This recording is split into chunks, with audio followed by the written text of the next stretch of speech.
Jiwa kita itu sering rusak kalau sudah urusan cinta harta. Satu-satunya obat apa? Adalah mengorbankan harta. Mengorbankan harta itu memisah keterikatan kita dengan harta. Itu rahasianya zakat. Maka dalam zakat ada rahasia pembersihan diri. Kadang kita bingung, yang dibersihkan harta kita kok, yang bersih diri kita. Iya, karena dengan zakat, dengan sedekah kita sedang nyap.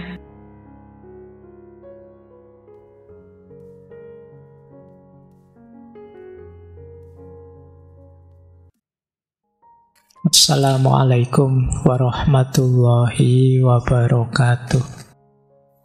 Oke ya, sebelum kita dalami, kita cek dulu prinsip-prinsip apa sih yang menurut beliau penting untuk pembaharuan tasawuf. Yang pertama menurut beliau, yang sering dilupakan oleh para praktisi dalam tanda petik ya, tasawuf itu adalah sumber pokoknya Al-Quran dan hadis. Terlalu banyak porsi fokus pada guru torekotnya, sehingga jatuhnya pasif, pokoknya apa saja kata guru sudah. Kadang-kadang sampai merasa tidak perlu lagi belajar tafsir, belajar Al-Quran, belajar hadis, yang penting mengikuti guru saja. Ini diproblematisasi oleh Syekh Dihlawi. Ayolah, iya tasawuf penting, kita harus belajar tasawuf. Beliau juga punya banyak konsep sufistik yang dalam, tapi tetap jangan lupakan Al-Quran dan hadis. Ini sumber pokok, sumber mata airnya ada di situ. Dulu para guru torekot juga sebelumnya ngambil dari situ sebenarnya. Jadi tidak boleh kita tidak peduli dengan Al-Quran dan hadis. Yang kedua, beliau juga mengkritik kultus yang berlebihan pada para wali. Ini seperti Fazlur Rahman minggu lalu ya. Terus belajar tasawuf hanya mencari karomah, keajaiban. Itu sudah seperti tadi ya, kritiknya sama. Atau mengabaikan ibadah syariat demi ma'rifat. Jadi kadang-kadang kan ada orang itu merasa spiritualitasnya tinggi karena sudah makrifat. Padahal begitu kalian merasa spiritualitasmu tinggi, sebenarnya spiritualismu sedang jatuh rendah. Kenapa? Ya karena rasa tinggi itu sebenarnya makom yang paling rendah. Bahkan kamu mengalami kejatuhan drastis. Mungkin mendengarkan kajian kayak gini terus kamu yang merasa makrifat, level syariat itu. Materi kok begitu, tak senyumin aja. Itu saya sudah melampaui itu lama. Itu rasamu seperti ini, itu sebenarnya menunjukkan kamu sedang drop banyak. Jadi merasa lebih dari yang lain, merasa over, merasa ya. Atau sebaliknya, yang syariat yang menertawakan. Opo pembahasan muter-muter ndak jelas apa gitu. Mbok yo langsung saja to the point saja. Halal mana, haram mana, kan selesai. Jadi gaya-gaya seperti ini sebenarnya menunjukkan ya spiritualitas yang mulai jatuh. Ya, makanya ada yang bilang wali kok sadar dirinya wali, itu ujian yang paling berat. Karena kesadaran bahwa aku wali itu kan kesadaran bahwa aku tidak seperti yang lain. Aku lebih dari yang lain, lebih dekat dengan Allah, lebih itu. Itu kalau tidak benar-benar menjaga hatinya, jatuhnya dia merasa lebih tinggi dari yang lain. Dan itu kejatuhan spiritual yang dahsyat. Jadi makanya banyak wali itu yang lebih milih mastur. Mastur itu terhijab saja biar tidak ada orang tahu. Berat kalau orang lain tahu. Biar saja saya direndah-rendahkan, dianggap tidak level, tidak apa-apa. Karena kalau tahu berat juga buatku. Wong ngeladeni perasaanku sendiri saja susah, apalagi ngeladeni pujiannya orang, ngeladeni itu luar susah. Nah itu maka yang kedua kata Setilawi, yuk mulai ya kita menghindarkan diri dari terlalu berlebihan. Fokus ke karomah lah, ke ma'rifat lah, dan lain sebagainya. Kata beliau sebenarnya kewalian itu bukan sesuatu yang eksklusif. Kewalian itu anugerahnya Allah. Bukan sesuatu yang bisa kita banggakan capaianku, ndak, anugerahnya Allah saja. Diberikan oleh Allah pada yang memang diridhoi olehnya. Jadi itu bukan capaian kayak kalian belajar terus IP-mu 4, itu bukan itu. Bisa saja orang yang sama sekali tidak terbayangkan tiba-tiba terus dibuka hatinya oleh Allah, dicerahkan, dan terus menjadi orang yang dekat dengan Allah. Jadi tidak boleh kalian membanggakan level spiritualmu, apalagi dengan menatap orang lain sambil setengah jijik. Itu level syariat, itu level itu. Semoga tidak begitu ya. Oke, ya kita memang tidak mungkin begitu, wong memang belum nyampe mana-mana levelnya. Wong ini masih belajar kok. Terus beliau juga menyarankan akalnya dipakai juga lah. Tadi Al-Quran juga jangan dilupakan, akal juga dipakai. Sufi ya tetap harus ngerti ilmu-ilmu syariat, ngerti fikih, ngerti tafsir. Alhamdulillah kalau kapasitasnya tinggi bisa ijtihad, sehingga bisa menyelaraskan antara zikir dan pikir. Terus tasawuf juga harus punya peran untuk membangkitkan umat. Karena ini orang-orang yang istimewa, harusnya ya kontribusinya besar dong untuk masyarakat. Jangan malah lari dari realitas. Para sufi harus jadi obor untuk pembaruan peradaban, untuk zaman yang lebih baik. Dan ini yang beliau inginkan. Bukan berarti tasawuf itu salah. Tapi yang pertama, jangan lupakan sumber primer, Al-Quran dan hadis. Yang kedua, nalarnya dipakai, akalnya dipakai. Belajar juga ilmu-ilmu yang lain, fikih, tafsir, hadis. Kemudian jangan lari dari dunia. Perhatikan kita bisa memberi apa, berbagi apa pada sekitar kita. Jangan hanya fokus pada karomah dan keajaiban saja. Inilah pembaruan tasawuf yang beliau inginkan. Biar tasawuf itu ya rasional, ya kontributif, dan tidak lepas dari akar agamanya. Jadi ini memasukkan 3 unsur sekaligus, yaitu Al-Quran dan hadis, akal dan kontribusi sosial. Ini kalau sudah bisa itu akan luar biasa, karena tasawuf itu sesuatu yang sebenarnya punya energi yang luar biasa. Nanti minggu depan kita belajar dari Syekh Abdul Qadir Al-Jazairi. Ini sufi yang pejuang. Bukan Syekh Abdul Qadir Jailani ya, Syekh Abdul Qadir Al-Jazairi dari Al-Jazair. Kita minggu depan, saya tidak tahu minggu depan apa minggu depannya lagi. Nanti tanya takmirnya. Oke, jadi prinsip dasar jangan dilupakan. Ini yang jadi fokusnya. Memadukan syariat dan hakikat. Jadi gagasan beliau tentang neosofisme itu banyak mengarah ke sini. Syariat ya penting, hakikat juga penting, jangan dilupakan. Lahiriah penting, batin ya penting. Betul. Lahir saja tanpa batin, omong kosong. Batin saja tanpa lahir, tidak ada buktinya. Kayak kalian jatuh cinta. Cinta saja, tidak ada apelnya, tidak ada I love you-nya, tidak ada WA-nannya, tidak ada apanya, ya buat apa? Nembak tidak berani, pokoknya saya cinta titik, Pak. Ya buat apa? Tidak ada lahiriahnya batin, dok.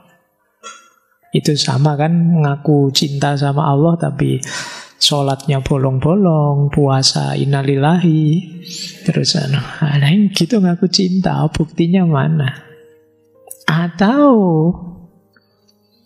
yo puasa, yo sholat. Kalau kalian yo apel sih tiap hari, yo WA-an, telepon-teleponan sampai subuh, tapi ndak ada rasa cinta. Sholatnya lengkap, tapi ndak ada rasa sama Allah, ndak ada. Yo itu tadi yang disebut kosong saja. Ndak ada rasanya. Maka syariat penting, hakikat juga penting. Menurut beliau, syariat itu jalan yang membawa pada hakikat. Tidak ada hakikat yang benar tanpa landasan syariat. Syariat itu tidak sekedar lahiriah, tapi syariat itu memang wasilah untuk penyucian jiwa dan kedekatan dengan Allah. Wasilah itu ya kalau dia tidak dipenuhi, tidak akan sampai ke tujuannya. Jadi wasilah itu kan jalannya. Kalau kalian mau masuk ke ruangan ini, jalannya itu ada sekian jalan. Masuk saja lewat situ, bisa nyampe sini, itu wasilah. Pak, saya ke dalamnya sih mau, tapi lewat pintunya tidak mau. Ya tidak mungkin bisa nyampe. Jadi syariat jalan yang bawa pada hakikat. Dan hakikat itu, apakah itu makrifat, mahabbah, atau kesadaran batin, itu bukan berarti meninggalkan syariat, tapi buahnya syariat. Nanti ada uraian panjang beliau di situ. Jadi yang pertama, rumusnya syariat adalah jalan yang bawa pada hakikat, tidak ada hakikat tanpa syariat. Yang kedua, kesempurnaan seseorang kalau dia bisa menyatukan lahir dan batin, hukum dan hikmah, ritual dan cinta. Lahirnya ya, batinnya ya, hukum ya, tapi hikmah juga ya, karena kalau hukum tanpa hikmah kering. Ritual ibadah ya, tapi cinta juga ya. Dengan inilah nanti kita bisa menikmati iman. Agama itu jadi bisa kita nikmati. Tidak sekedar beban dalam hidup. Dan kadang-kadang rasanya agama itu kayak beban. Jadi, aduh ini diperintah lagi, ini diperintah lagi. Agama itu kayak beban. Tidur enak-enak adzan, diperintah sholat ini. Jadi sana beban. Oke ya. Jadi kenapa kita merasa beban? Ya karena kita mungkin hanya melihat sisi lahiriahnya, tidak menghayati dalamnya. Kalau ada rasa cinta, kalau sadar hikmah, kalau batinnya terlibat tidak hanya lahir, ya ibadah itu nikmat. Syariat itu bisa mengantarkan kepada Allah. Jadi argumen kedua ini, jadi kelengkapan seseorang dalam beragama itu ya lahir ya batin, ya hukum ya hikmah, ya ritual ya cinta. Beliau juga mengkritik beberapa sufi.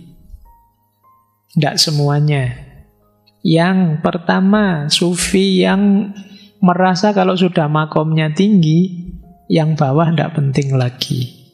Kalau sudah sampai hakikat, syariatnya tidak wajib lagi. Ini beliau kritik. Kenapa? Ya karena kalau ninggal syariat tidak mungkin nyampe hakikat. Tidak ada logika kalau sudah sampai hakikat tidak perlu syariat lagi. Kalau syariat ditinggal ya hakikat hilang.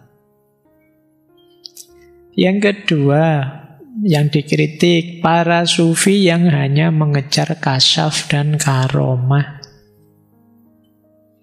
Ini juga beliau kritik, tadi sudah banyak dijelaskan. Yang ketiga, menurut Syekh Dihlawi, kasyaf itu tidak bisa menggantikan wahyu. Kasyaf itu anugerahnya Allah, ilham dari Allah, yang karena sumbernya sama-sama dari Allah, pasti isinya sama dengan wahyu. Kalau ada yang beda, perlu dicek siapa yang bisi. Jangan-jangan sumbernya bukan Allah. Kalau tiba-tiba sekarang kamu sholat tahajud terus ada suara, kamu sudah anak soleh, besok boleh libur sholat subuhnya sehari gitu. Itu pasti bukan Allah. Karena sama kan pernah ada ceritanya Syekh Abdul Qadir Jailani kan begitu. Tiba-tiba ada setan yang ngeprank beliau. Jadi beliau sedang ibadah malam, terus iblisnya dari jauh bilang, kamu wali besar, orang soleh, sekarang engkau berhak melakukan apa saja, sudah mampu. Itu langsung dimaki oleh Syekh Abdul Qadir Jailani, wahai iblis, jangan engkau menggodaku. Jadi kalau ada suara-suara seperti itu, pasti bukan Allah. Kalau ada yang nabrak wahyu, pasti bukan. Karena ilham dari Allah, wahyu dari Allah. Maka konfirmasikan dengan wahyu, karena dia tidak bisa menggantikan wahyu. Kata Syekh Dihlawi, semua makom rohani harus diuji dengan syariat. Konsep seperti ini, seperti kata Fazlur Rahman minggu lalu, Rasulullah sendiri yang jadi teladannya. Rasulullah itu ya dunia ya akhirat, ya syariat ya hakikat. Rasulullah yang sangat dekat dengan Allah, bahkan sampai bicara berdua min waroi hijab, tapi juga Rasulullah ya masih sholat, masih puasa, masih zakat. Jadi ini teladan pemaduan syariat dan hakikat, itu ya Rasulullah. Rasulullah itu ketika ada sahabat yang bilang, wahai Rasulullah, saya pengen sholat malam saja, tidak tidur-tidur. Yang satu bilang, wahai Rasulullah, saya akan puasa saja, tidak ada hari tidak puasa. Yang terakhir bilang, wahai Rasulullah, saya akan mempersembahkan hidup untuk agama, saya tidak akan menikah. Pokok ibadah terus. Dan tiga-tiganya dimarahi oleh Rasulullah. Rasulullah tidak berkenan pada tiga-tiganya. Rasulullah bersabda, aku ini nabi, tapi aku ya tidur ya bangun. Jadi malam hari ya tidak hanya sholat malam, tidak hanya melekan ibadah, tapi ya ada tidurnya. Tapi bukan melekan main game apa melekan itu ya ibadah. Yang puasa juga begitu. Aku puasa, aku juga buka puasa. Tidak kok puasa terus-terusan. Dan aku menikah. Jadi di situ terus Rasulullah bilang, waman rohiba an sunnati falaisa minni. Semua tadi sunnahnya Rasulullah. Kalau kalian tidak suka begitu, ya tidak termasuk kelompokku. Karena itu menurut beliau, asyari'ah wal haqiqah amroni mutalazimani. La yumkinu fahma akhadihima alat tamami bidunil akhor. Syariat dan hakikat adalah dua hal yang saling terkait. Tidak mungkin memahami salah satunya secara sempurna tanpa memahami yang lain. Baik, saya lanjutkan karena ini materinya masih panjang. Nah, ini mungkin yang menarik ya. Beliau mengkritik konsep wahdatul wujud. Meskipun tidak mutlak. Ada yang ingin beliau luruskan dari wahdatul wujud itu. Jadi Syekh Waliullah mengkritik dua ekstrim. dalam tasawuf. Yang pertama, monisme absolut, khas wahdatul wujud, yang menganggap bahwa Tuhan dan makhluk itu satu kesatuan. Yang kedua, orang yang anti tasawuf sama sekali, anti pengalaman rohani. Ini dua-duanya ekstrim. Jadi iya tasawuf itu penting, tapi ndak sampai bablas segitunya punya pandangan wahdatul wujud. Tapi jangan kemudian anti tasawuf sama sekali. Diluruskan oleh beliau begini loh. Yang pertama, istilah. Hati-hati pakai istilah, karena istilah yang dipakai wahdatul wujud itu mudah sekali disalahpahami orang awam. Orang yang tidak ngerti dengan istilah wahdatul wujud bisa saja terus memahami berarti wujudku dan wujudnya Allah itu satu. Berarti aku Tuhan dong, gitu loh. Berarti di setiap makhluknya Allah itu juga Tuhan dong. Jadi kalau saya nyembah batu, nyembah pohon, ini tidak apa-apa dong, kan di balik itu ada Allahnya. Ini kata Syekh Dilawi, orang yang tidak paham wahdatul wujud akan ke sana pemahamannya. Makanya hati-hati kalau pakai istilah. Kalau Syekh Dilawi sendiri lebih suka pakai istilah tajalli, nurullah, atau martabat wujud.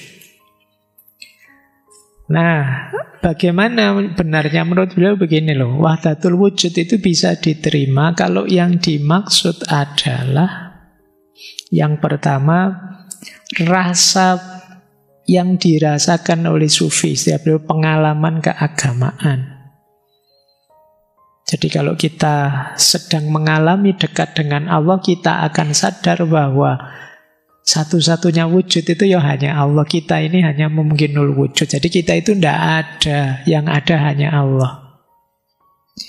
Seperti kalau kalian jatuh cinta, pikiranmu, hatimu itu kan tidak tentang dirimu, tapi tentang yang kamu cintai. Sejak tadi kajian kamu tidak mikir siapa-siapa, yang di pikiranmu yang kamu cintai, makanya kamu madhep sana terus sana itu. Tidak penting tadi ngajinya paham apa enggak. Nah itu kenapa sibuk dengan yang kamu cintai. Masuk warung pun kamu lihat menu yang di pikiranmu, wah kalau dia sukanya menu ini, menu itu dia. Jalan-jalan di mall, kamu cowok tapi ngeliriknya ke baju cewek karena kamu tahu wah dia suka yang model ini, model itu. Pikiranmu sibuknya dengan dia. Itu yang menurut Syekh Dilawi, kesatuan semacam ini bisa diterima. Kalau kita sedang sangat jatuh cinta, hadirnya Allah sangat dalam diri kita. Yang kedua, wahdatul wujud itu kita memahami bahwa segala sesuatu di alam ini hakikatnya adalah ayat-ayatnya Allah. Yang kalau kita melihat itu terus membawa kita pada kesadaran ilahiyah. Lihat gunung, begitu indahnya, Allahu Akbar, Allah itu betapa maha detailnya kalau menciptakan, betapa maha indahnya. Jadi bukan kok gunung itu Allah, tapi gunung itu ayatnya Allah.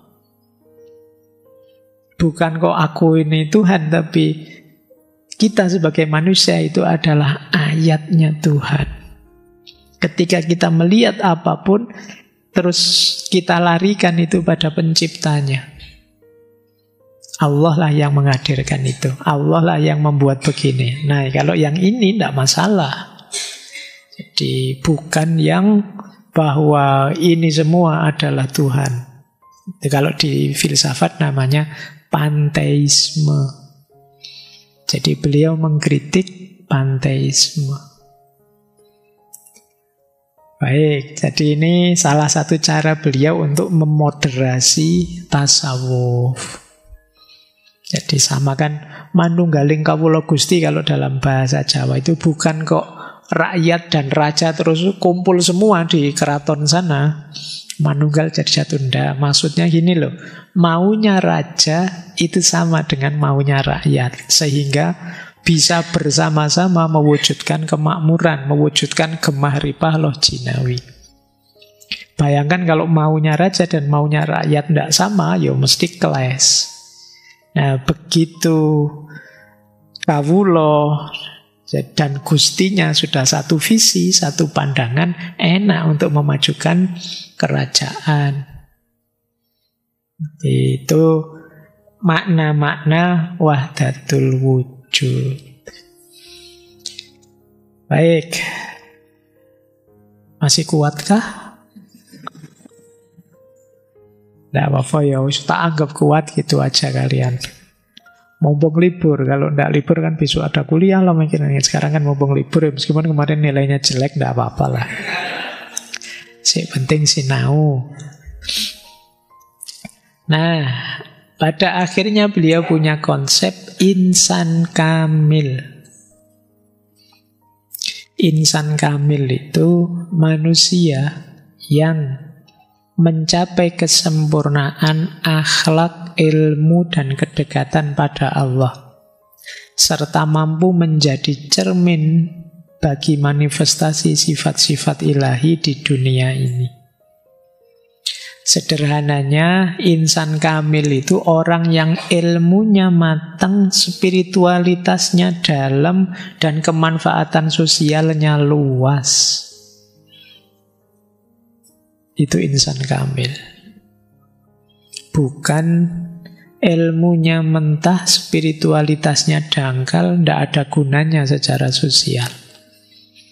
Itu kita mungkin ya. Masih harus mengasah diri lagi menuju kamil.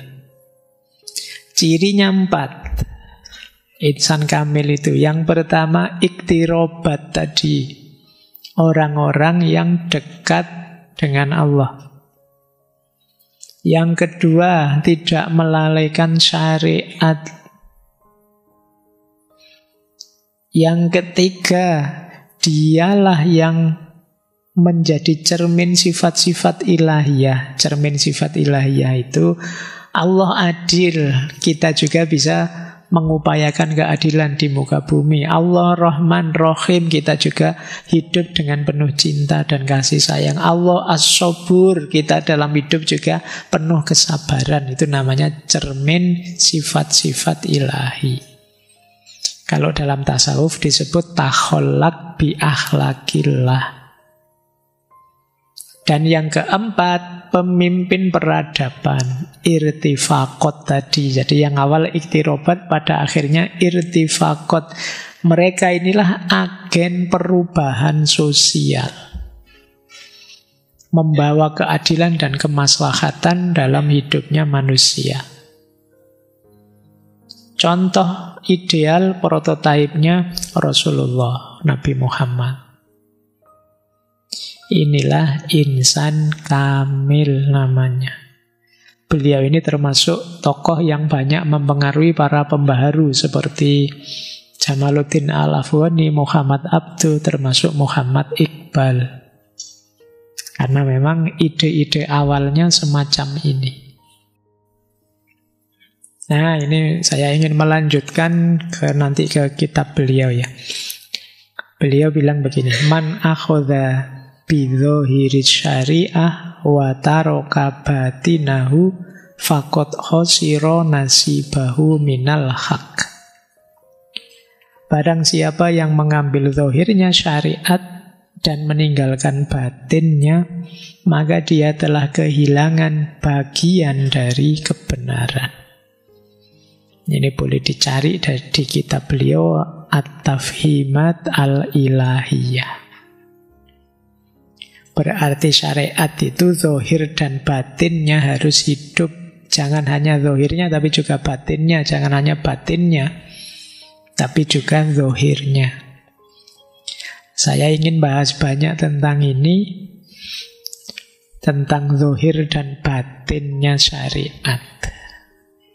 Saya akan ngambil dari kitab beliau ya, Hujjatullah Al-Baligho. Hujjatullahil baligh. Sisa 30-an menit kita akan ngambil beberapa bagian dari kitab itu, mengkaji makna batinnya syariat. Kalau lahirnya kan sudah ada. Baik, ini bagian terakhir ngaji kita ya, melihat makna batin. Nanti kita akan bahas mulai toharoh, sholat, zakat, puasa, haji, dan amal soleh. Semoga nyampe ya 30 menit, materinya panjang. Nggak apa-apa wis. Akan lebih indah kalau kalian juga nanti ngakses bukunya langsung. Hujjatullah al-baligh. Saya awali dari sini. Makna batinnya bersuci, wudu dan mandi. Beliau punya beberapa filosofi yang menarik tentang ini. Yang pertama begini, manusia itu secara fitrah punya kerinduan kepada kesucian, termasuk kesucian rohani dan spiritual. Kita itu ada kerinduan tersendiri pada kalau kita melakukan salah, misalnya dosa, itu kan batin kita kotor dan hidup kita mesti tidak nyaman, tidak tenang. Kenapa begitu? Manusia itu punya fitrah, suka kebersihan, suka kesucian. Oleh karena itu, ya syariat agama untuk bersuci, apakah itu wudu, apakah itu mandi, itu sesuatu yang sebenarnya cocok dengan fitrah. Saya tidak membayangkan, mungkin kalian kalau tidak ada kewajiban sholat subuh, mungkin bangun tidur kamu tidak akan cuci muka. Bisa saja langsung nongkrong di meja makan terus nyemil apa. Tapi kan ada syariat sholat terus kamu wudu. Jadi ini dimensi batinnya. Jadi ada sisi fitrah bahwa kita itu punya kecenderungan kepada kesucian. Dan itu antara lain secara lahiriah diwujudkan dengan wudu. Yang kedua, najis. Itu kan kencing lah, apalah. Ini kata beliau ada pengaruhnya terhadap kejiwaan kita. Misalnya kita kena najis, itu mungkin tiba-tiba kita gelisah, kita murung, kita tidak nyaman. Kalau sudah bersuci jadi ringan. Ini rahasianya bersuci.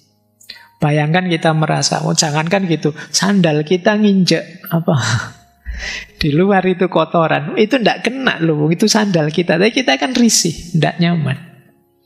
Terus kita cepat-cepat dibersihkan, kadang kamu gosok-gosok di batu, apa-apa di bawah itu, kamu tidak nyaman, sandalmu bukan dirimu itu. Jadi berarti apa? Lo kenyamanan itu kan jiwa. Berarti kotor itu mempengaruhi jiwamu.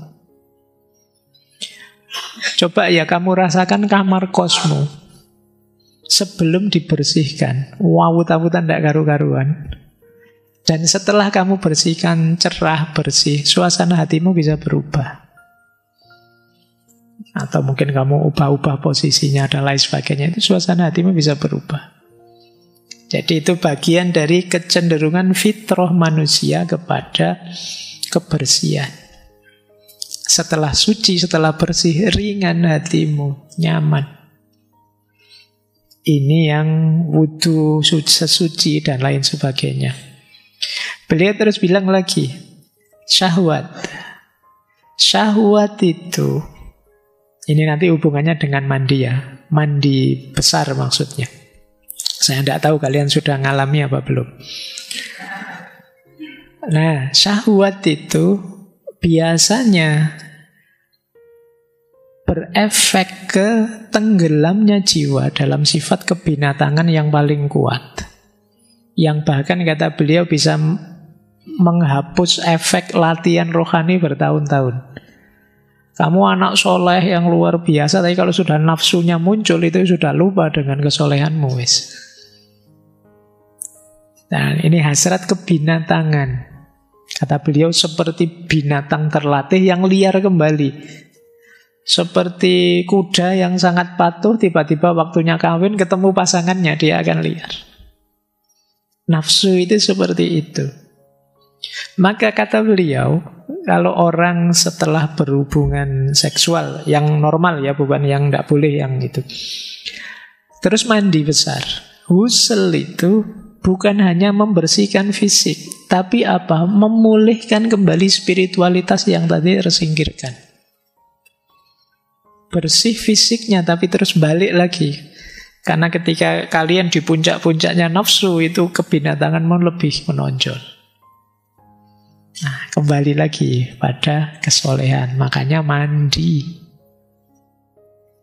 Bukan urusan biar segar lagi. Siapa yang tidak mandi? Oke ya, baik. Terus, Pak kok pakai air, Pak? Kata Syekh Dihlawi, air adalah elemen penyuci paling kuat yang efeknya langsung dirasakan oleh jiwa. Jadi, wong ada gantinya tayamum kan kita tidak terlalu nyaman. Tetap yang lebih kuat itu air. Kalau tayamum kan cuma substitusi saja sementara kalau memang saking tidak adanya. Jadi maka menurut beliau mandi dan wudhu itu adalah sarannya penyadaran diri, membangkitkan rohani dari kelalaian. Seperti orang yang dibangunkan dari pingsannya, kata beliau. Baik, nanti dibaca di Hujjatullahil Baligha. Sholat agak mirip seperti wudhu tadi. Kita itu seringkali jiwa kita bersentuhan dengan namanya Al-Haram Al-Qudsi. Rasa agungnya Allah.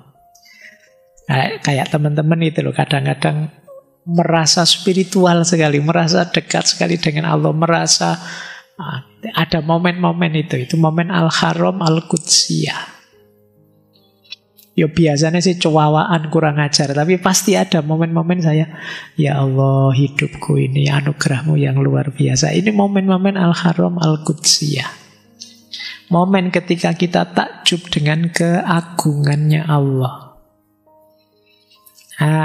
Tapi terus ketika kembali lagi nakal, kembali lagi ke dunia nyata, kita kok nggak kayak kemarin ya rasanya, nggak kayak itu kerinduan eksistensial namanya. Dan sholat bisa jadi obatnya. Jadi sholat mendekatkan lagi kita pada pengalaman kesucian. Kita sedang berhadapan dengan Allah, dengan keagungannya, kebesarannya. Yang di situ kalau istilah beliau, kita itu dalam sholat berkembang dari rendah ke semakin rendah dan ke yang paling rendah. Berdiri, rukuk, terus sujud. Jadi gesturnya orang sholat itu gestur orang yang memasrahkan dirinya sepenuhnya. Diawali dari rukuk. Rukuk itu kan penghormatan, menunduk, merendahkan diri. Dilanjutkan sujud terusan. Sujud itu sudah menempatkan wajah ke tanah, sudah tunduk total. Nanti diakhiri dengan tahiyat. Tahiyat itu bersimpuh, pasrah sudah sepenuhnya. Hidupku sudah ku persembahkan sepenuhnya untukmu ya Allah. Nah, dimensi batinnya sholat. Coba kalian rasakan ya, ketika ruku ini sedang merendahkan, menghormat sehormat-hormatnya. Kemudian lebih lagi merendahkan diri dalam. Terus nanti kita ada duduk tahiyat, itu kan duduk yang orang pasrah sudah bersimpuh di depan dia sepenuhnya. Hanya ada makna itu latihan batin yang luar biasa. Orang kok sudah sesungguhnya sholat sampai ke level batin ini akan berefek ke jiwanya. Setelah itu sulit orang secara sengaja melakukan keji dan kenapa kok ada orang sholat masih keji dan mungkar? Ya karena tidak masuk sedalam itu. Dalam sholatnya formalitas. 4 rakaat 2,5 menit. gimana bisa merasakan? Oke ya. Nah, kata beliau, sholat itu paket lengkap. Ada perenungannya, ada mengasah hati, dan juga ada aktivitas fisiknya. Oke, baik. Dan efek sosialnya ada. Sholat itu bisa mencegah kerusakan masyarakat karena dia memperbaiki budi. Sholat tadi ya, tanha anil fasya wal mungkar. Lanjut, batinnya zakat.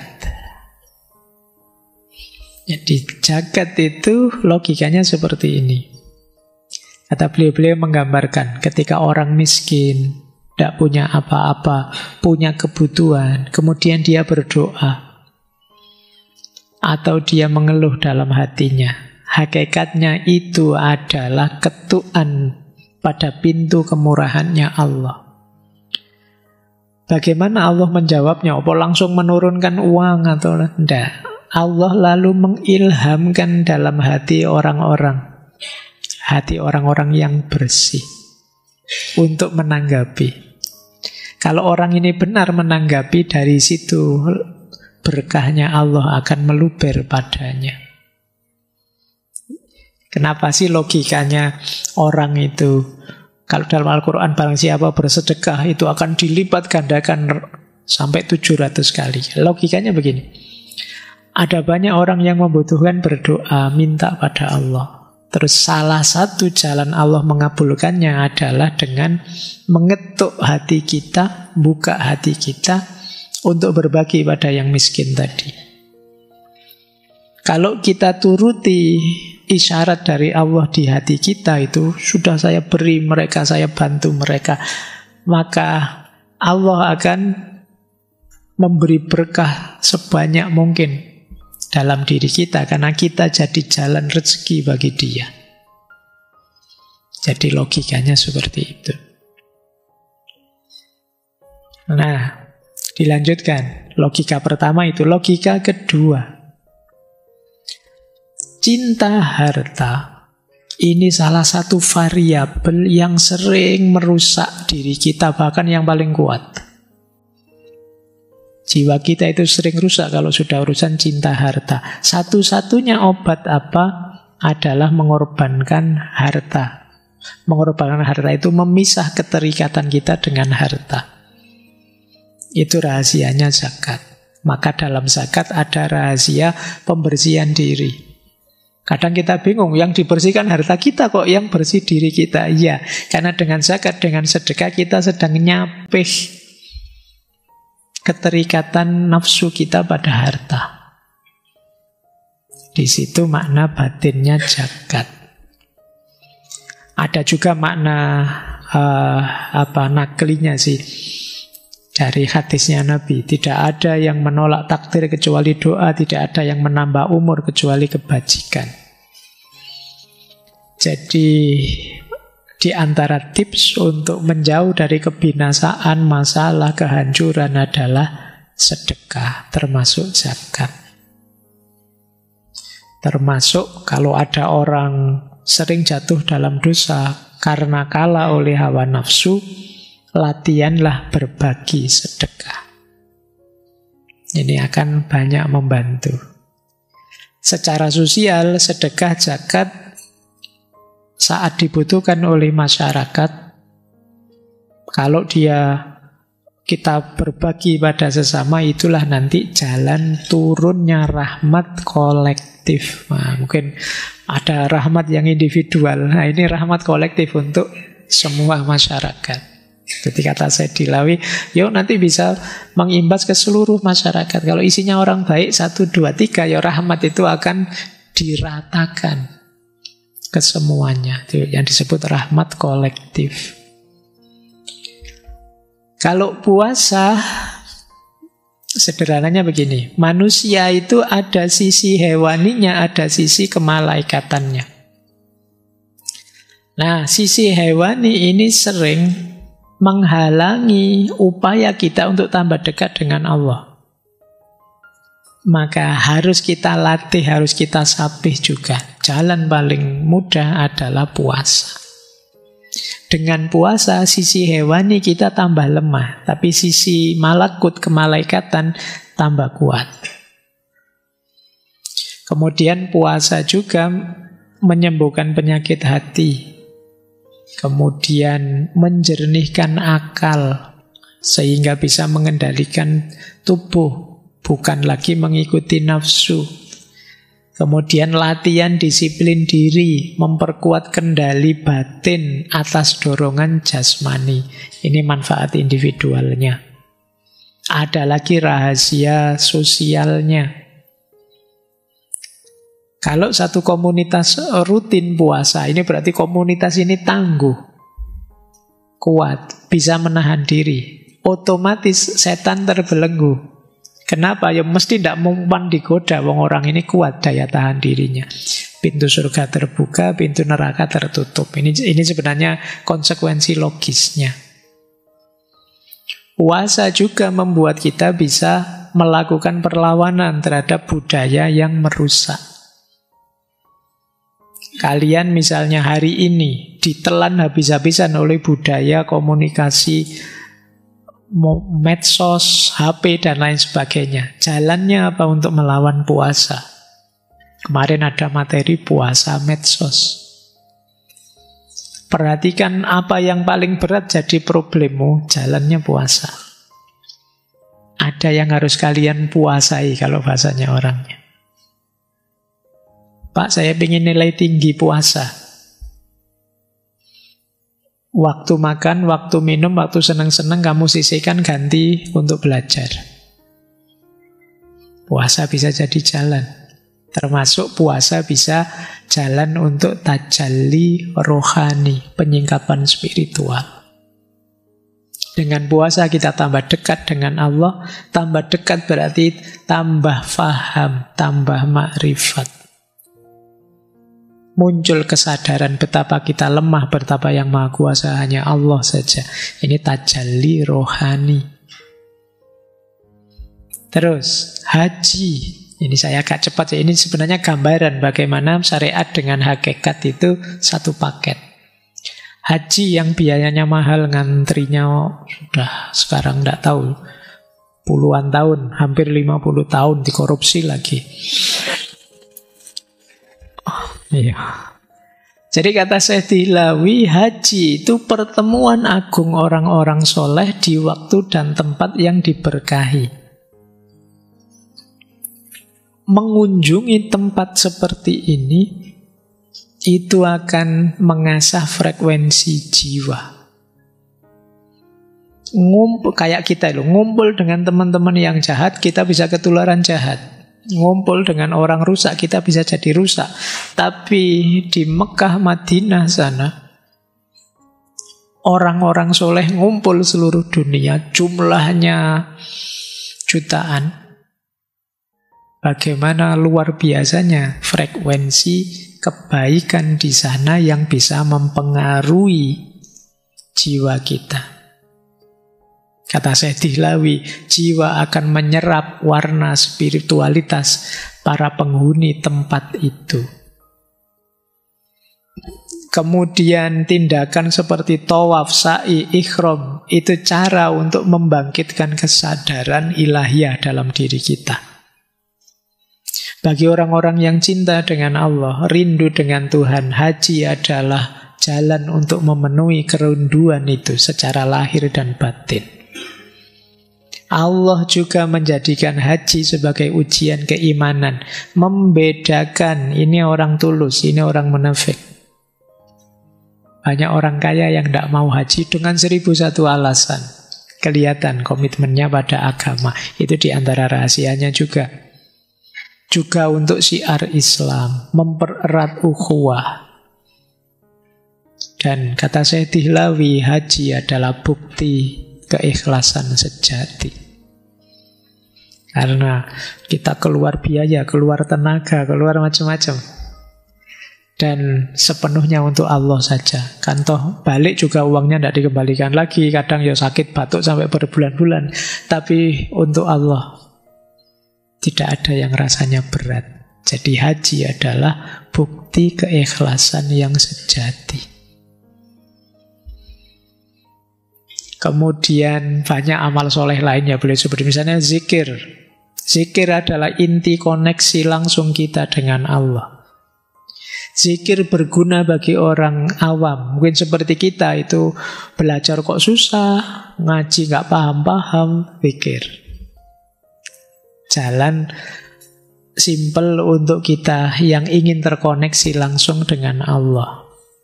Doa adalah ketundukan total kita kepada Allah. Orang yang berdoa berarti dia masih sadar bahwa dia membutuhkan Allah. Jadi dalam hidupnya, doa mencerminkan perendahan nafsu dan membuka pintu di hadirat Tuhan. Jadi ini orang yang masih mau berdoa, itu berarti orang yang masih mau jadi orang baik. Itu berdoa, karena tidak mungkin minta pada Tuhan yang jelek-jelek. Membaca Al-Quran. Membaca Al-Quran melatih rasa takut, penuh harapan, merenung kebesaran Tuhan, menenangkan jiwa, membersihkan hati, dan lain sebagainya. Amal soleh dengan sesama, silaturahmi, membantu tetangga. Ketika kita melakukan ini, struktur sosial masyarakat akan jadi semakin baik. Allah ridho dengan kita, malaikat mendoakan kita. Jihad bahkan. Kenapa tidak kalau memang diperlukan? Ada 4 hal kita harus bergerak berjihad. Yang pertama, menghapus kezaliman. Yang kedua, menyelamatkan yang tertindas. Yang ketiga, menegakkan keadilan. Dan yang keempat, menciptakan ketentraman kolektif.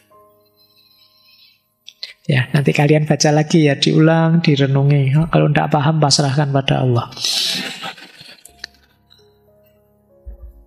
Terakhir, mungkin ini menarik. Musibah dan sakit adalah juga jembatan menuju kesucian jiwa. Kalimat beliau menarik.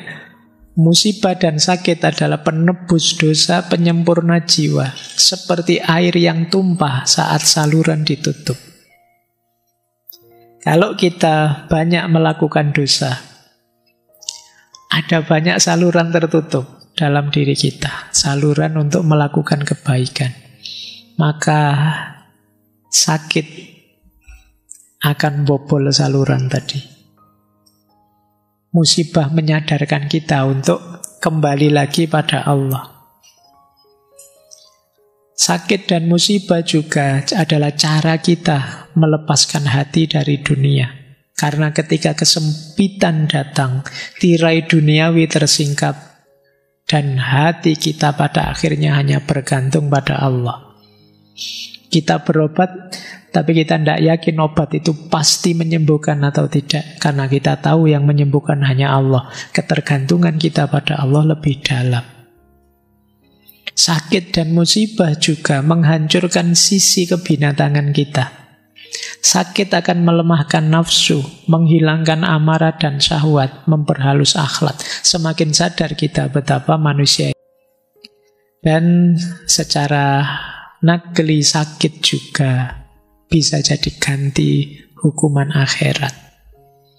Ujian seorang mukmin adalah musibah di dunia.